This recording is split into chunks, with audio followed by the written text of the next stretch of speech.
tour. The worst mission we had was the one I wrote about, I think, in that little book down there that the First National Bank put out, was whenever this Captain Bennett from over at Maryville, Tennessee, we got hit by flak pretty hard, and he had his left leg nearly shot off below the knee.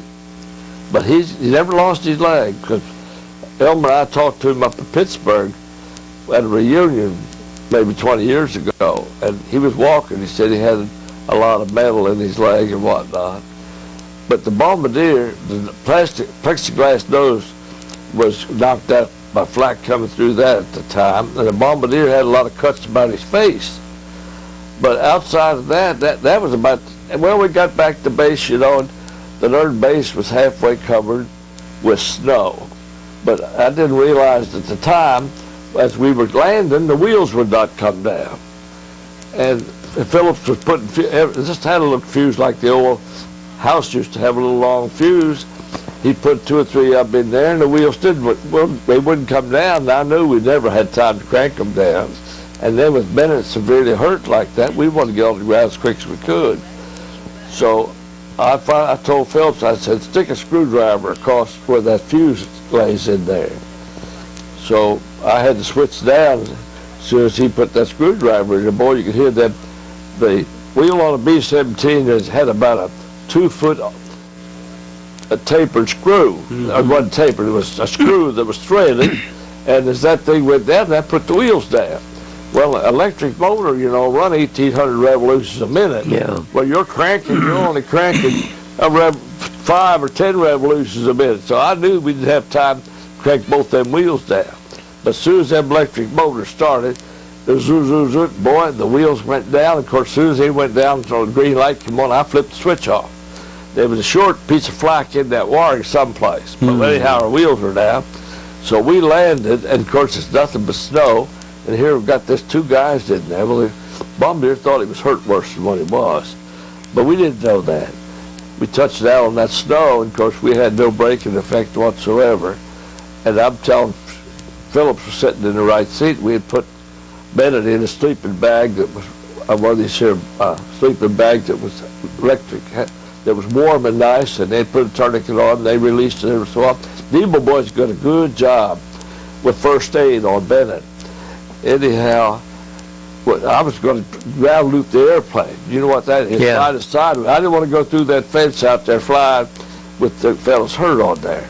So I was standing by the ground looping. When we got up over the field, just a little rise in it, they had taken this here antifreeze that they used on the glycol, you know, the antifreeze on the propellers and whatnot, and they spread it all the way across the end of that runway, so it was wet and a little bit slippery, but it was bare. So as soon as we hit that, well, we started pumping up on the brakes, and we got her stopped, pulled off there. Of course, you fired what they call red flares. That was standard procedure if you had wounded people on board.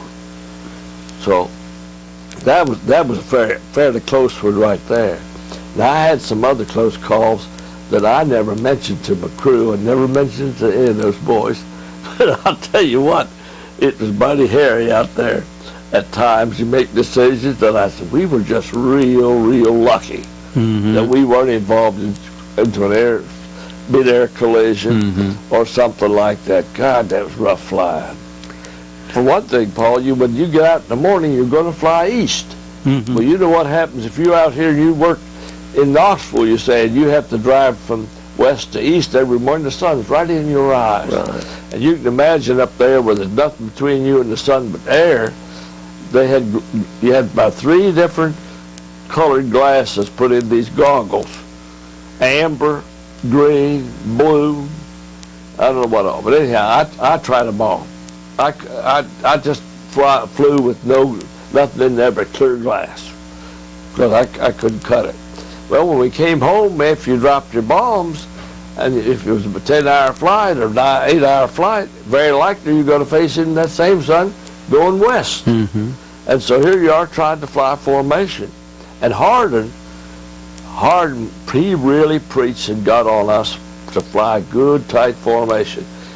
And he, like I say, he'd been over there a good while, and he knew that if you flew tight formation, them fighters would not attack you. He went after these stragglers, and they went after formations that looked rough to start with. And so he made us, if we wasn't flying combat, we flew practice. And I would give him credit for the fact that as far as I know, we were only hit once by fighters. This guy goes right through the group head on, and he just went through so fast, there he comes, and there he goes. And I never just got a glimpse of him, and that's all there was to it. But the flak was our problem. Yeah. And Burrsburg, I guess, was just about our roughest spot. Now, we had I don't know what any of the other boys were. I told you about the mission that we had up to Hamburg.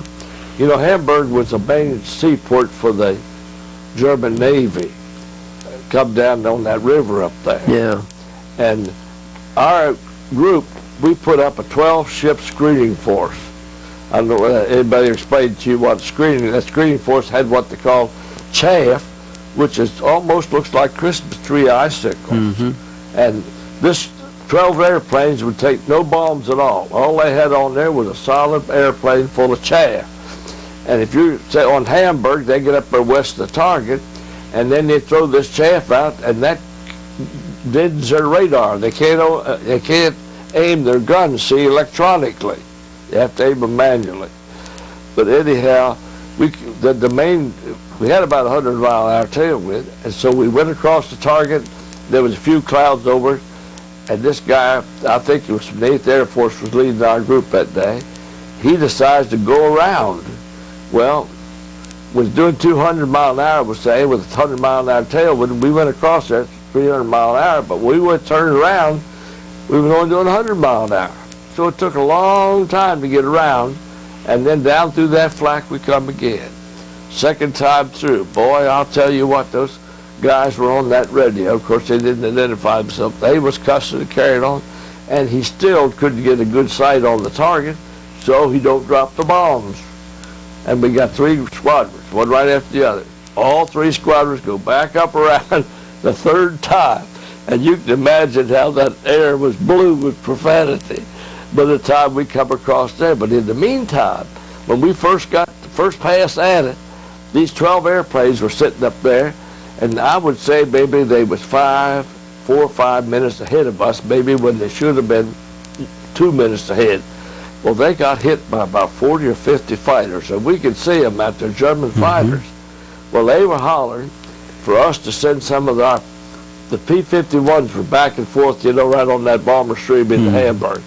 Well, they're wanting our command pilot to send some of those P-51s over there to go after these guys. Well, I don't remember whether the second time or third time, but finally he did. By the time he sent the 51s and told them, said, we can't jeopardize 36 airplanes to protect 12. That's the kind of thinking we had to say. So, but anyhow, he sent the 51s over there to chase those Germans off, but in the meantime, they shot down 6 of that airplanes out of that group of 12. Anyhow, Phillips, I don't remember how they got these crews mixed up that way, but Phillips was our engineer. He was not flying with us, with me. Kilpatrick was my radio operator. He was not flying with me that day. And they were shot up, but they were not shot down. So they landed in France. So we got home that night. They were not there. I didn't know whether they were shot down or what the situation was, because we had no way of knowing except that they were one of the ships that did not come back. As I understood it, there was 6 ships shot down. The rest of them was nearly shot to pieces.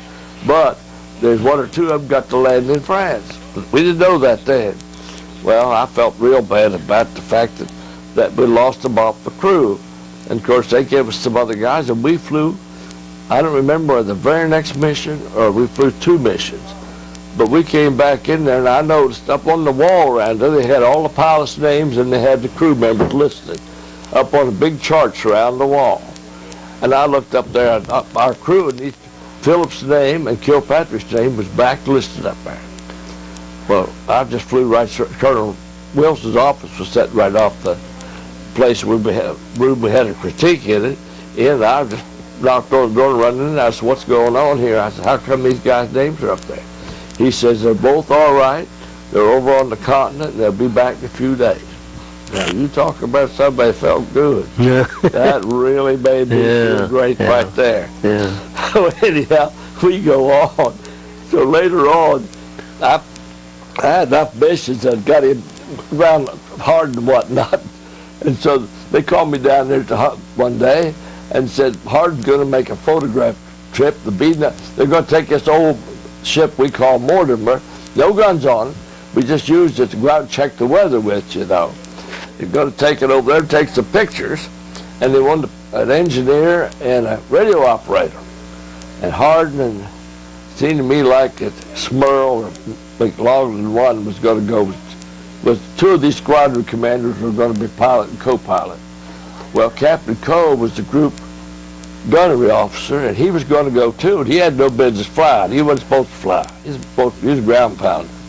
So anyhow, they got up and get there. I said, first of all, I said, they get credit for a mission.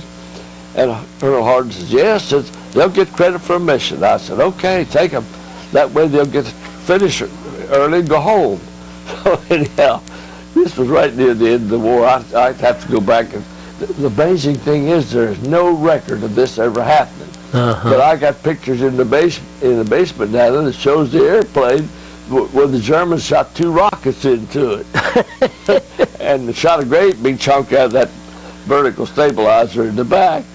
But anyhow, they started out and they got over there and everything looks so good. They're kind of careless, you know. And they got too far in Germany. Next thing they look up, and 2 of these German, I believe they were Me-210s, twin-engine German fighters, and they were firing rockets. And they took a couple hits on this ship. And Hardin's afraid to come back then for fear he had to go with the bomber stream because they had the fighter protection. But they hadn't got gasoline for a whole trip, you know. So they just had to stay with the bombers till they dropped their bombs. And they were screaming, and they called me down to operations and was telling me all about it. So we sat there in the tower and listened to them talking on the radio. And they leaned out the engines, you know, so they could get as much mileage as they could. And they were afraid they were going to have to ditch it in the channel, run out of gas. Yeah. They got down to a place called Manson. It was an emergency field, had about 2 miles of runway and a mile of green grass on each end, and anybody shot up real bad could land there, and they just take a dozer and push the airplane out of the way. But anyhow, I stayed in the tower until they landed. Then I went home. Well, then later on, Kilpatrick says, I ain't flying with nobody but you. And he said flying with somebody else. He really had a rough time of it. Yeah. But anyhow, I was my last mission, I forget where it was to, but it was on my birthday, April the 6th, 1945. But in the meantime now, just a few days before, you know, May the 8th was the end of World War II as far as we were concerned. Nitty told you about the plane crashing with them on it. And it left, on VE Day, I was down at Cambridge Cemetery when they were burying Hammond's crew down there. Instead of being down in London, swooping it up and everything. Yeah. We hadn't got over that yet. But they buried the crew down there at Cambridge Cemetery. And my gosh, they had a big power shovel in there, and they had a couple hundred graves dug ahead all the time. So that was kind of situation that had to take care of over there. Now, is that all you want to know?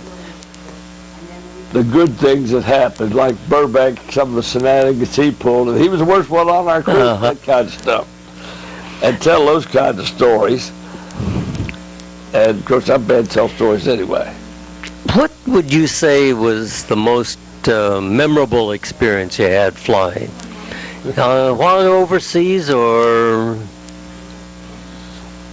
Well, when I first got in and all through till I got to B-17s, I really enjoyed flying. But after I got in them big 4-engine airplanes, you just don't, the thrill of flying is just about gone. And that's what tempts these fellas, and I've done it too, to go out here and fly real low with a big airplane or anything. Of course, they do the same thing with single-engine airplanes.